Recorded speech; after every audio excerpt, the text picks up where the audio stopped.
Look, the left and the media realizes that we've got the wind at our back right now. You know, you look at the early voting, you look at some of the breakdowns of Republicans showing up to vote early and vote by mail in places like Nevada and stuff, and they're getting very nervous. Mm-hmm. Hallie Jackson with NBC asked Kamala Harris, and she pushed several times, politely, professionally, the correct way to say, like, should we trust you on this? And she had nothing for what, at least the second time she's been asked that. Which is outrageous, and it's part of the reason why nobody believes anything she says, because she can't even communicate the most believable answer to the most believable question that you would ever get. Their behavior, what's normal to them is things we hear, like bearded soccer ladies. Like, they have completely lost touch with what real, actual people are like. Ladies and gentlemen, your attention, please. Just a catching strays over here. You're in for a hell of a show. Keep the faith, hold the line, and own the libs. It's time for our main event. Welcome back to the Ruthless Variety Program. I am Michael Duncan. Joining me here, comfortably Smug, John Ashbrook, and a special guest, Mary Katharine Ham. How are you? I'm doing good. No Holmes here today.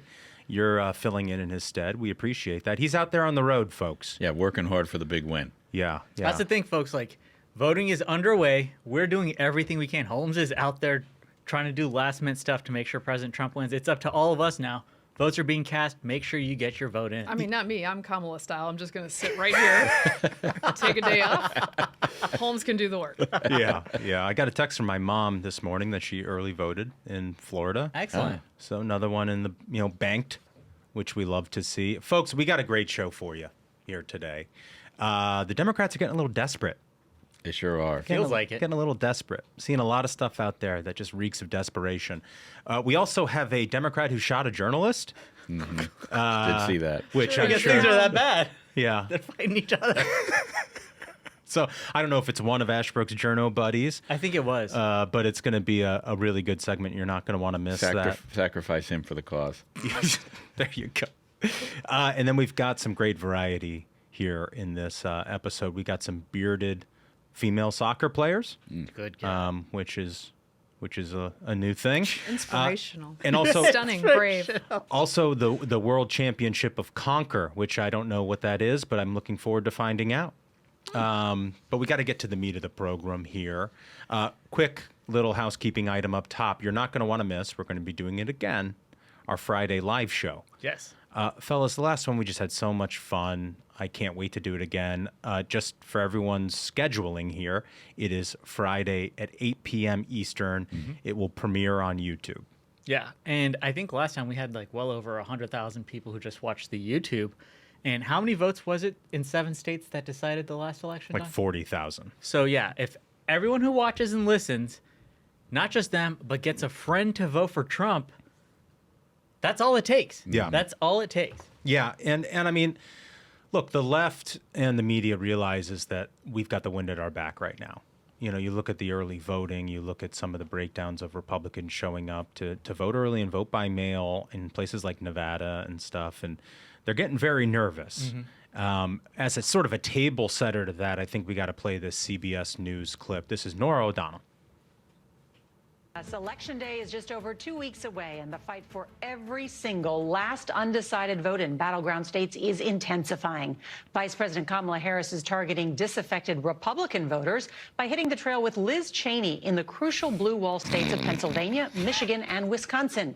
Cheney was a powerful Republican congresswoman, and today she called Harris a responsible adult.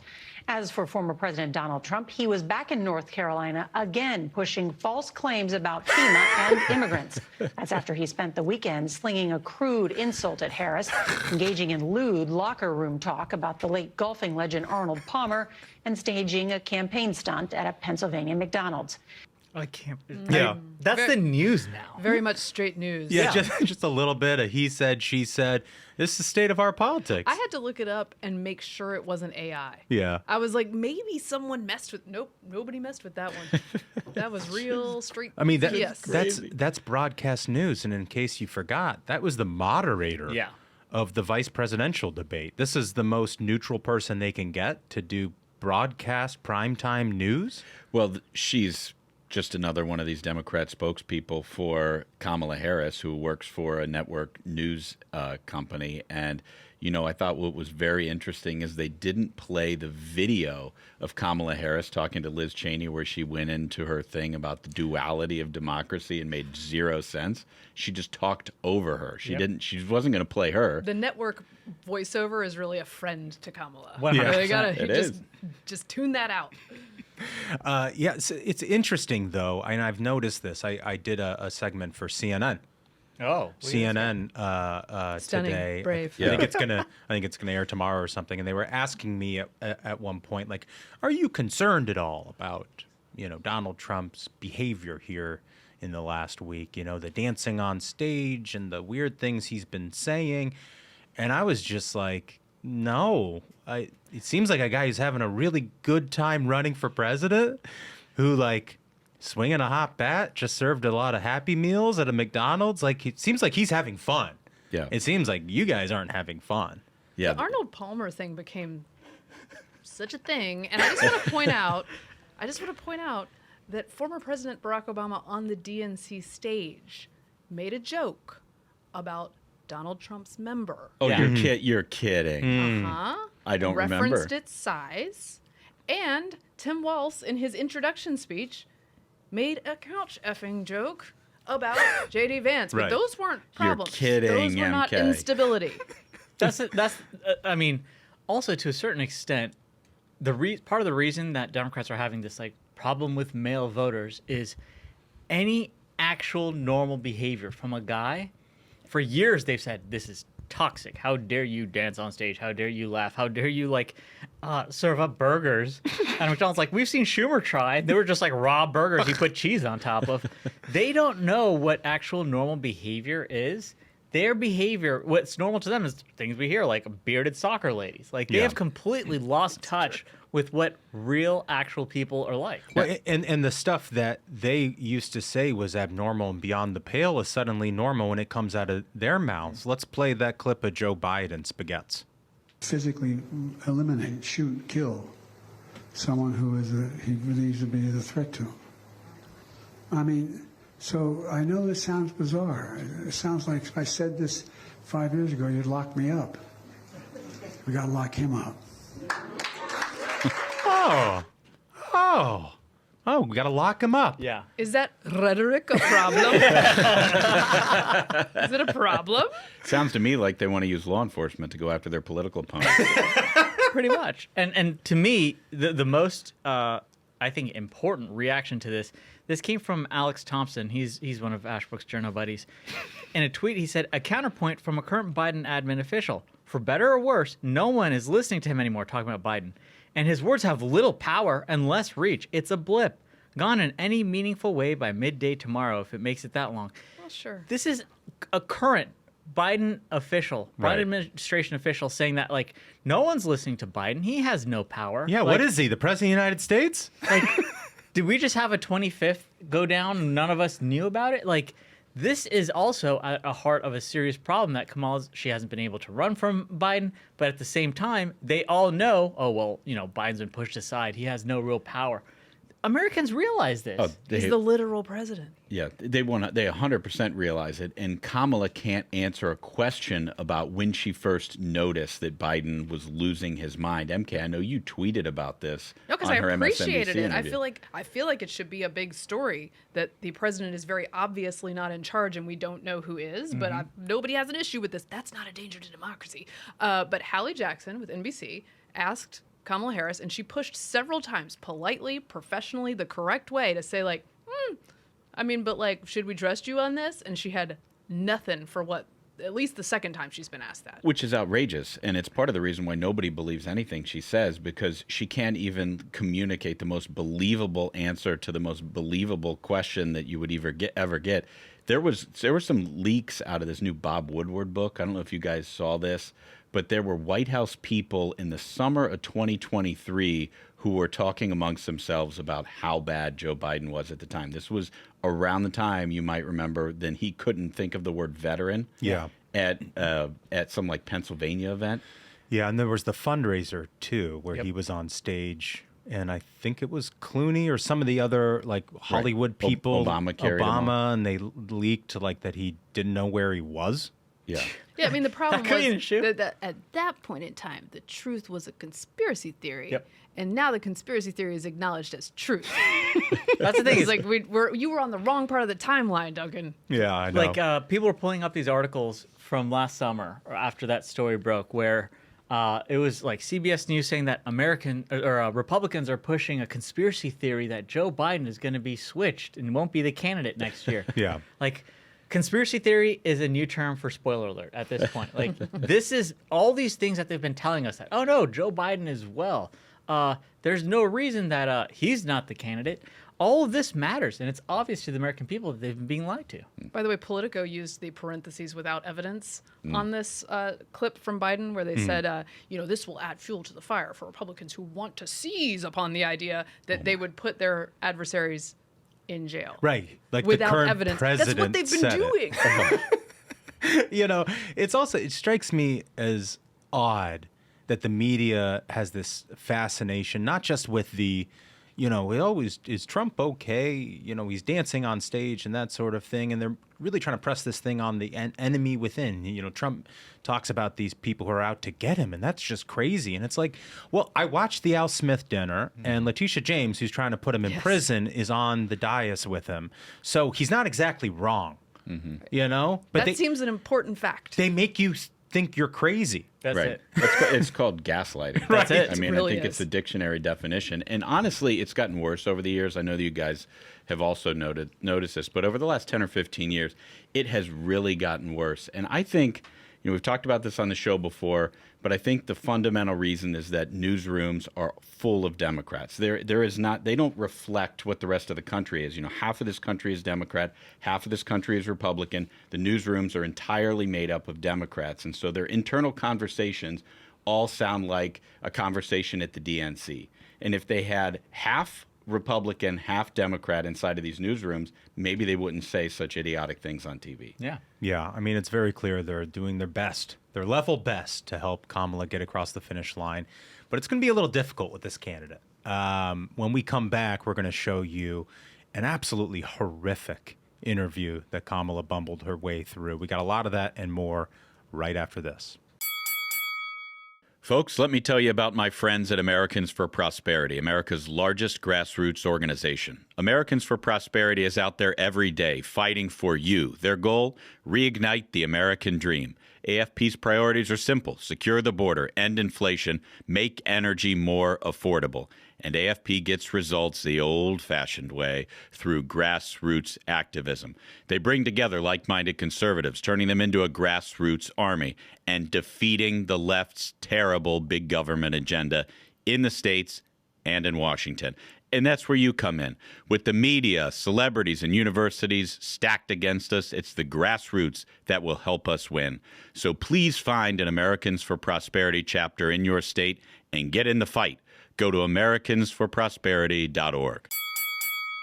So after spending the first 2 months of her coronation as the candidate for the Democrats, hiding in a basement and refusing to talk to the media, now there's this full court press by Kamala Harris to talk to, podcasters and media officials to try to see if she can cobble together an electoral coalition.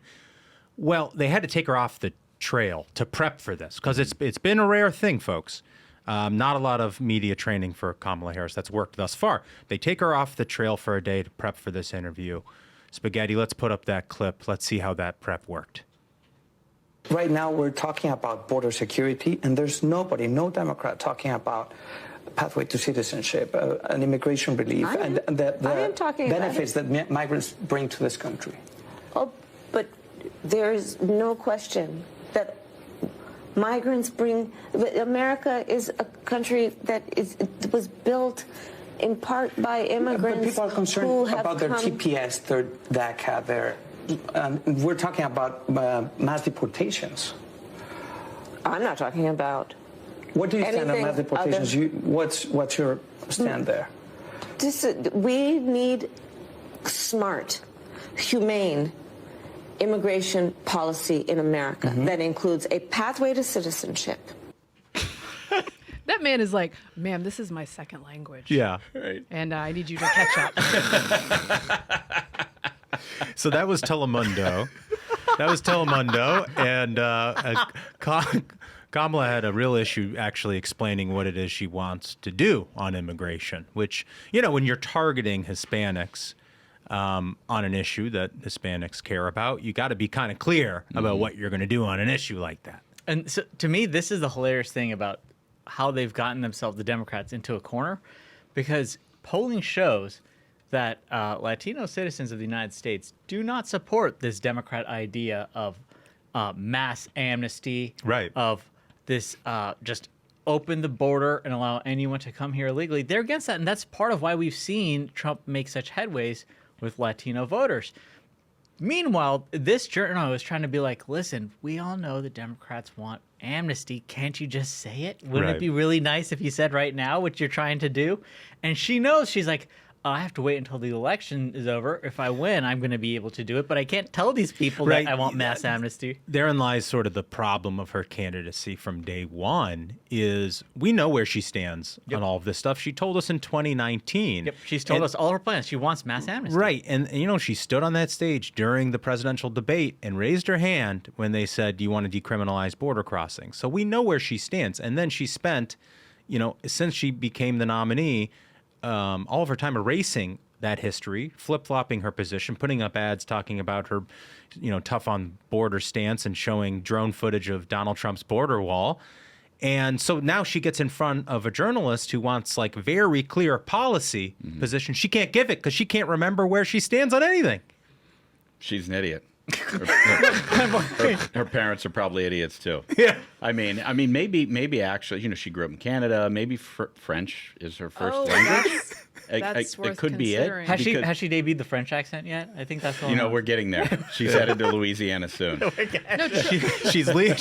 I just saw a brush fire survey, and she is leading with the Quebecois.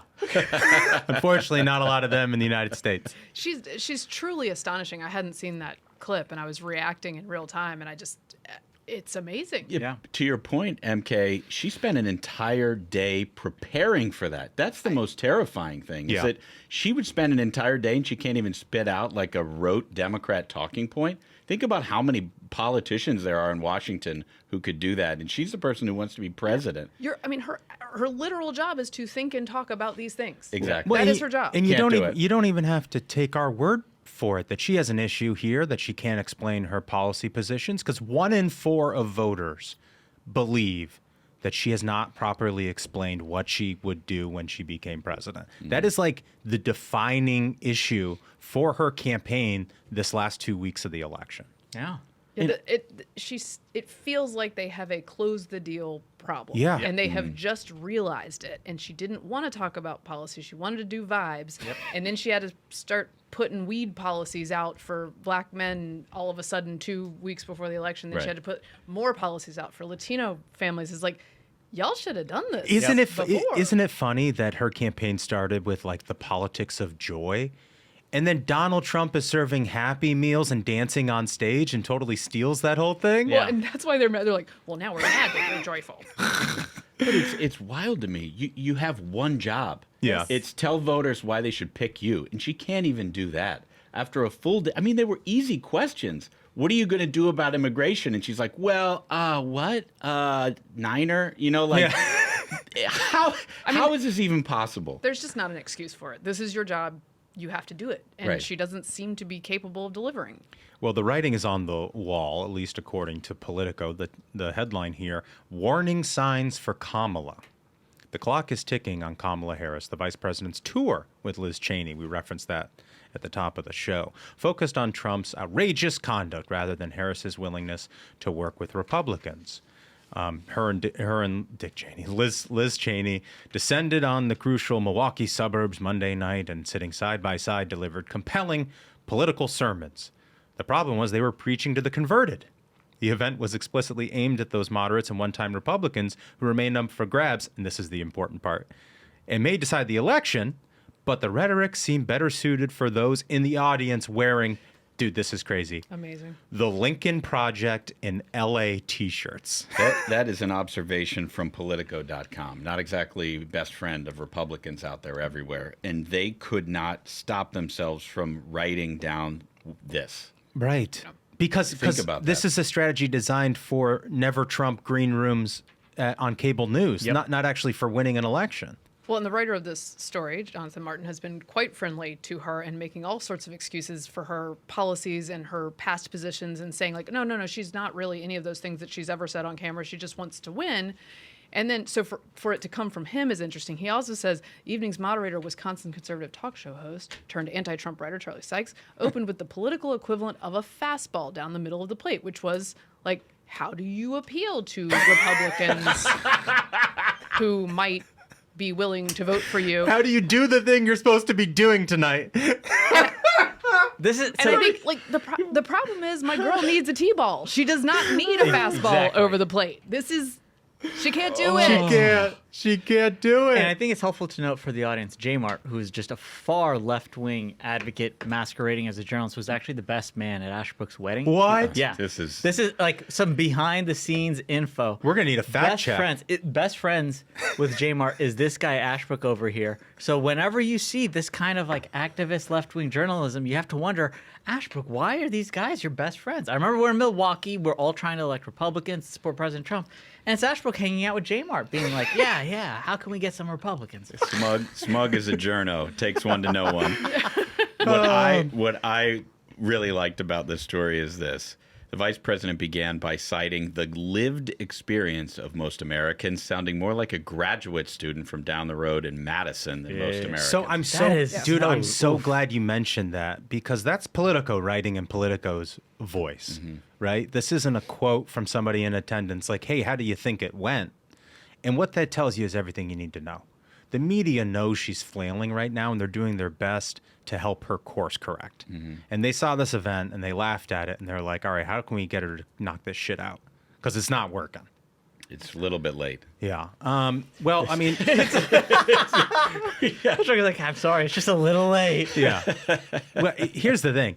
It doesn't make any sense to me or anybody sitting here, but does the strategy have any merit? Is there any more juice left to squeeze? You know, are there Republicans in suburban areas where you live who this might actually work on? And that's our question of the day. Like and subscribe on the YouTube, submit it, and we'll read those on the next episode. Because I'm curious. Like, I don't think it's going to work, but also in 2022, I didn't think it was going to work, and it kind of did work. Yeah. But, I mean, these suburban voters were obviously the linchpin to Biden's victory in 2020. Right. And a lot of them were voting for something that wasn't true. They thought that Biden was going to return to normalcy. They thought that he was going to deliver something they didn't have. And, oh, by the way, Biden was running against Washington, running against the government. What is Donald Trump doing right now? He's running against Washington. He's running against an absolute idiot who's got her hand at the wheel of an open border and huge price increases. And I don't think that suburban voters are going to be fooled a second time. Well, and some may be nervous enough about Trump to either stay home or pull the lever for her. But if you're trying to gain new ones, you need to actually make a pitch to them. And what this is...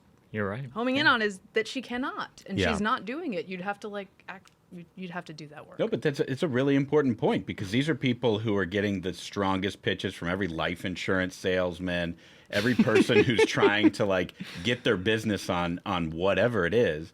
And then the person who's asking for their vote to lead the entire country comes along and can't even sound as good as I can't even. Yeah. There's no comparison to how bad she sounds. Yeah, really. No, there really isn't. So the piece says merely condemning the former president, celebrating what unites Americans isn't enough. Yet Harris just can't seem to go beyond that to sketch out what her version of Washington in 2025 would look like. Yes, I have noticed. Yeah, and many people have noticed. Yeah. Well, the pitch doesn't work on me, but we're curious if it works on your neighbors. So leave that comment. Is Kamala capable of making inroads in the suburbs? We're going to get to your comments from last episode after a nice message from our sponsor, Lumen, which is the handheld metabolic coach. You breathe into it every morning. Smug, you use one of these things. That's right. It could not be easier to use a Lumen. Like Duncan said, all you have to do is first thing in the morning, you wake up. They even have a little charger stand thing to sit on your bedside.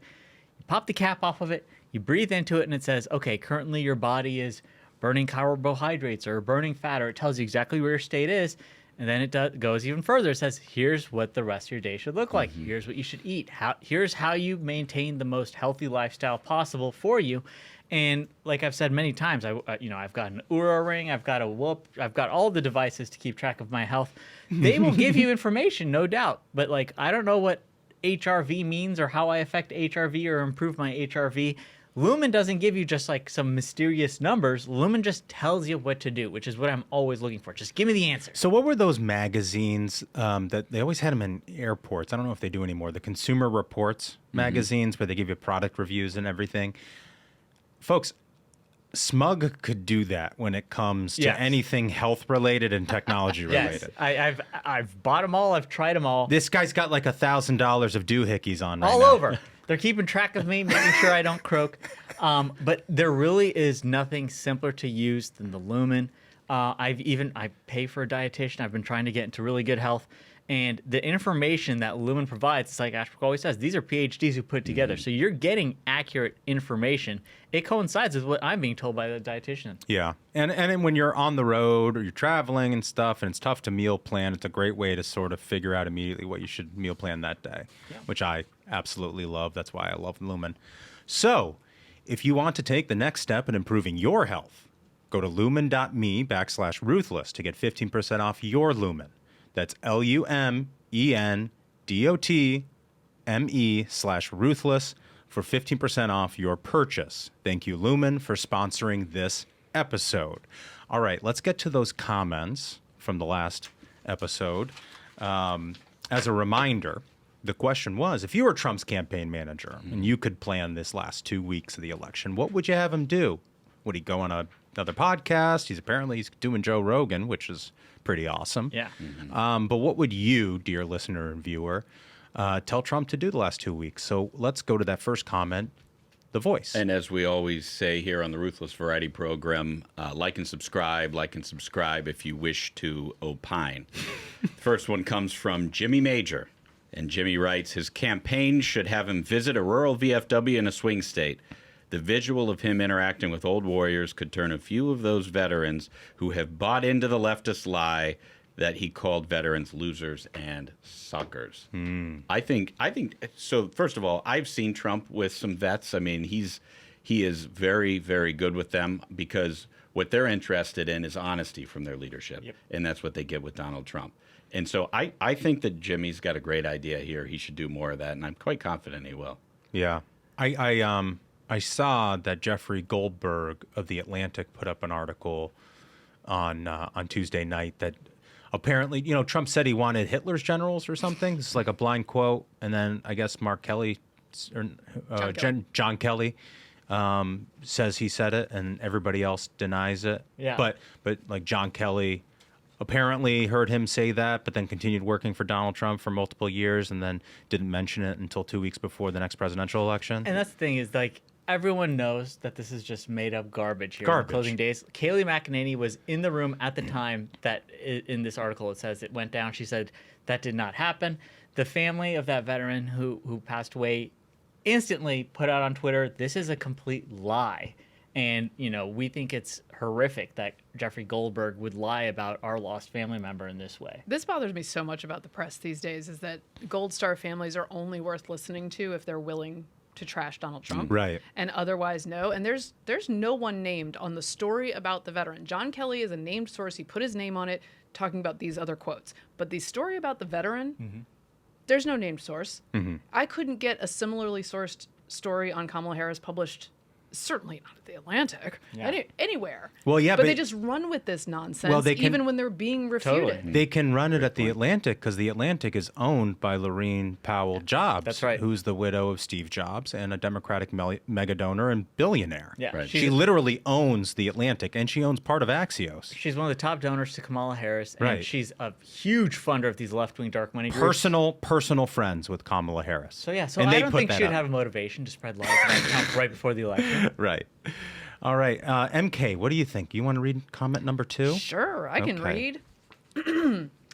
Unlike Kamala. Not sure Trump needs to do much these next few weeks. If voters aren't convinced by now that he is the right choice to lead this country out of this abomination of the past 4 years, then there isn't much at this point that he can do to change their minds. Our vote is our voice. Let's hope America speaks volumes and reelects Trump.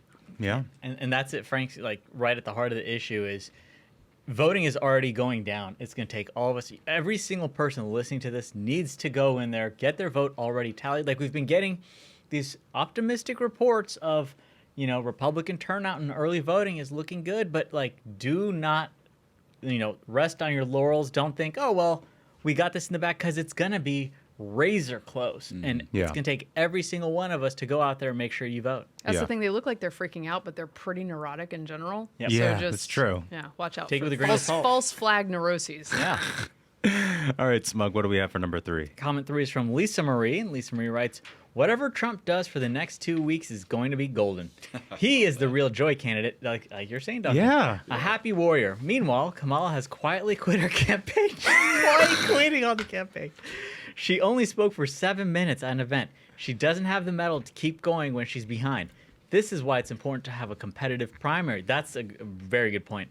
Serena didn't win all those tourneys because she only showed up for the last match. That's it. True. Like, this is, I mean, I think Lisa Marie is dead on, is when they had the old Joe Biden switcheroo go down, and all of a sudden it was like, Kamala's a candidate. Yeah, of course we're not going to have an open primary. We're not going to have a floor vote at the convention. It's Kamala. Well, at the same time, what happens, and you saw the exact opposite on the Republican side, Trump wasn't handed the nomination. He had to fight through all of the states, same way as any other primary would go down to get the nomination. And what happens when you have a competitive primary is you get a battle-tested candidate who's ready for prime time. Kamala was handed the job, and now we see what's happening. She wasn't ready. She didn't have to go through any debates. She didn't have to go through questions from the press. And this is what you get. By the way, my comment was from Frank. Thank you, Frank. I forgot to read that because I clowned on Kamala, and this is what you get. I didn't read it. Oh, man. You mentioned, Trump went out and he earned those votes during the primary and all that stuff. And MK and I were talking before the show because the New York Times put up this story about how, the reason why Kamala's having all of this trouble is misogyny. Oh. Spoiler alert, it's misogyny. It was Russia in 2016, and now it's misogyny. Men don't want to elect Kamala Harris. And it's just so funny. We were talking about, it's like Nikki Haley wouldn't have this problem. She ran in that primary and she won millions of votes, And like Kamala's strategy is, I'm going to reach out to these Nikki Haley Republicans. Are you calling them misogynistic, these people who voted for Nikki Haley in the primary? Yep. The logic doesn't follow. If she doesn't get them, then yeah. There you go. Oh. And that, along those lines of this whole kind of like trying to scold voters into supporting you, I saw this tweet yesterday about how Walz's wife's been pulled off the campaign trail. And I don't know if anyone has had to withstand watching I did. one I watched of her it. campaign stops where she gives this talk to voters of like, you're in detention. It's one of the most condescending things I've ever witnessed, It's angry school teacher being like, I'm disappointed in you. Horn-rimmed glasses down on the tip of her nose as she's talking to you. I mean, it's incredible stuff. I don't recommend watching it. Yeah, you couldn't pay me to sit through that, let alone like you're trying to get these people to do what you're asking them to. It's insane. That doesn't work with voters. What Tim Walz does is a non-starter with voters.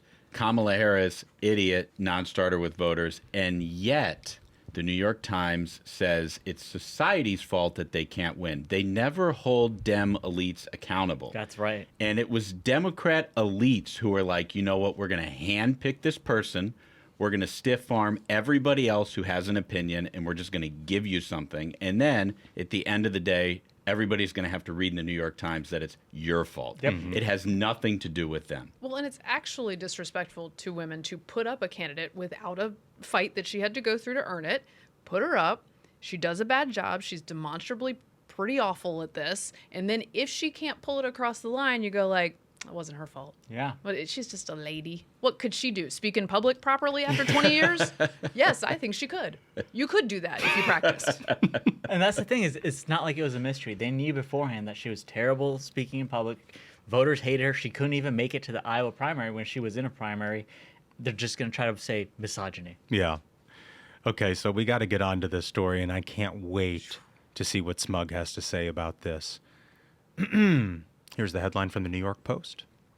Missouri TV reporter hit by stray bullet fragment while covering Senate campaign event in a shooting range. Oh. A Missouri television reporter was injured by a stray bullet fragment at a shooting range campaign event for Democratic U.S. Senate candidate Lucas Kunz. Is it Kunz or Kunz? My God, Kunz? friend. I don't know. Kunz? Well, we're getting to Kunz? I don't think anybody's going to worry about how to pronounce his name from here on. I mean, I've never heard of this joker, so tells you how great his campaign is. Well, his campaign hosted the event at the Democratic private residence alongside former Illinois Rep. Adam Kinzinger. Ooh. So we got another Never Trump crossover event. It's the worst Avengers episode ever. Kunz and other attendees were firing at a set of targets in his backyard during the event, according to the Kansas City Star. Okay, well, you just got to see these photos here. Spaghetti, do you mind? Yeah, so they're firing at metal, and they're like 10 yards away from it. Always smart. 10 yards away from it here. Also, on that table in front of them, there's tannerite. There's tannerite on that table. I don't understand why they have that there. I mean, I don't understand any of this. What's the purpose? I mean, what do you doesn't also, everyone show up to shoot guns with explosives on the did you also notice that his eye pro is on his head? Yeah. He's not looking. And what's with the scope into the 10-yard shot? You got to dial that in. Dial that in. Yeah. And what I think we really need to do, fellas, because we do care about Democrats, you know, we were tough on them, but we do care about them. I think we need to start like a gun safety class led by Lee Wolf to teach these Dem candidates how to not shoot people around them. You know what this reminds me of is when, when Democrats get on the trail, like Schumer, around 4th of July or Memorial Day, and they're like, I know how to grill. And they don't know how to put on the apron or hold the spatula or load the grill. But the thing is, you can't really kill people while you're messing around with a grill. So I would just say, like, if you're a novice, bring someone in who can tell you how to do this. Exactly. Because those long guns and those plates should not be used together at 10 yards. They seem like they were close to some houses. It was It's just stupidity. It seems very irresponsible. And then someone actually got hurt, and they're like, but we did first aid. I don't think that's a good day at the range. Well, so he's not wearing his eye pro. He's shooting a rifle at 10 yards into metal. Mm-hmm. He's got a foregrip on the front of this thing that looks like he bought it on Amazon. And so I guess, a bullet fragment hit this journalist. Let's put up graphic number 3. Smug, how are you going to take that? Are you going to be voting for a Democrat? Well, so here's the thing is, I want everyone in Missouri to vote for Josh Hawley. He's rock solid. But this is actually how you do, not Liz Cheney, that's how you do conservative outreach. You hold the press accountable. We're not asking for much. You don't have to do this fake Liz Cheney BS. Just a flesh wound. Hold the press accountable. That's a novel idea. It's not a bad idea for this guy, Kunz. We are not advocating for that. Yeah. Vote for Josh Hawley, but enjoy the moment. Yeah. Ryan, we're glad you're okay. We're glad you're okay. Is this one of your journo buddies? You can send him a get well card? I don't know. Is this, you were crying in your office when you saw this? Is that what happened, Ashbrook? You're like, my poor journo buddies. They work so hard. He came to us, tears in his eyes. I don't know him, but Abigail Jackson, who works with Josh Hawley, has been tweeting about this nonstop, and it's just been so great. They had a video. I don't think we have this video, but they had a video of Kunz Cunts the dunce. Oh, walking out of his event, and they're asking like, do you support Kamala Harris? And he just won't say anything. They're just in that guy's head like nobody's business, and that's why Holly's going to win. You'll love to see it. You'll love to see it. All right. Well, we got to get to some of this variety here. Yeah. Because it's really incredible stuff. First story we got here, again from the New York Post. The New York Post really delivering. Yeah. You know, it's this time of year, getting close to the election, and they're just putting up just fire content. Headline is, Women's Soccer Club embroiled in trans controversy after team fielded 2, quote, bearded guys. Women's soccer team. Can we first get the graphic of... Wow. Just All right, a couple of the gals out to play soccer. That's not subtle. That is not subtle. No. I love how it's gotten to that point where they're like, we know these clowns have cornered themselves into being like, yes, we support trans rights. That like you don't even have to like put on a wig or anything. Zero effort. The club asserts that they're both transitioning, and that one of them scored one of the winning goals. Who'd have thought? Yeah, amazing. I think the most important thing in this, But transitioning from what to what? so it says Because wouldn't shaving the beard be a part of the? Well, it says the story. They don't here want to put in the effort. They're like, I'm here for the win. the story says they're transitioning from female to male, Okay. which I don't So understand. So what they they get are to is- be on testosterone. No, Wait, but it's a women's team. Right. So they are women on performance-enhancing drugs. Yes. That's what they are. Testosterone is a performance-enhancing drug. Now So you're they're- allowed to do that and still compete in women's. You're like, as long as you're transitioning. I identify as a male, I'm allowed to play in women. This is why Americans are so pissed off about this. This is why Kamala tried to lie on when she was questioned about the trans thing of how Trump is running these ads, which are working. Of like, Kamala's for they, them, Trump is for you. That ad is working. Over 70% of Americans believe men or people with beards shouldn't be allowed to compete in women's sports. And so when Kamala Harris has been running on this far left position on this for so long, now they don't know what to do. But have you stopped to think about whether this is the first step toward enhanced athletics? Toward the sort of like that is sort of what's steroid-fueled happening here, sports yes. that we've been hoping for here at So- the Ruthless program? I'm okay with the enhanced games of like, juice them up, take whatever roids you want as long as the doctor is there, making sure your heart doesn't explode. But this is just like, come on. Like, this is just an affront to everything of that. They are now saying we identify as a male, are on performance-enhancing drugs, but we want to compete on the women's team. It seems because you really they- just don't want any rules. Don't you think they'd do so great on the men's team if they just switched over? I mean, this is the giveaway, right? You perform where you can score winning goals because you're on testosterone. We need some guidelines. I just want to know if it's DraftKings, if it's FanDuel, where can I find Club Esportiu Europa and put a wager on this team? Yeah, you made a killing during the Olympics. I There did. was that boxer. I don't think we ever talked about that. Yes. Good for you. I put a futures bet on the transgender boxer to beat all of the women, which seemed like a pretty obvious thing that was going to pay. And yes, I made money doing that. What a fucked up Olympics. Yeah. combat sports. Yep. Put everybody together. Yeah, that's fine. Yeah. Okay. You ready to hear about the World Conker Championships here? Yeah. What is that? Well, I don't even it's know a what that British tradition here. It's chestnut whacking, apparently. And they had a little bit of a cheating scandal. I was going to say, have those dudes compete in this if they really want to transition.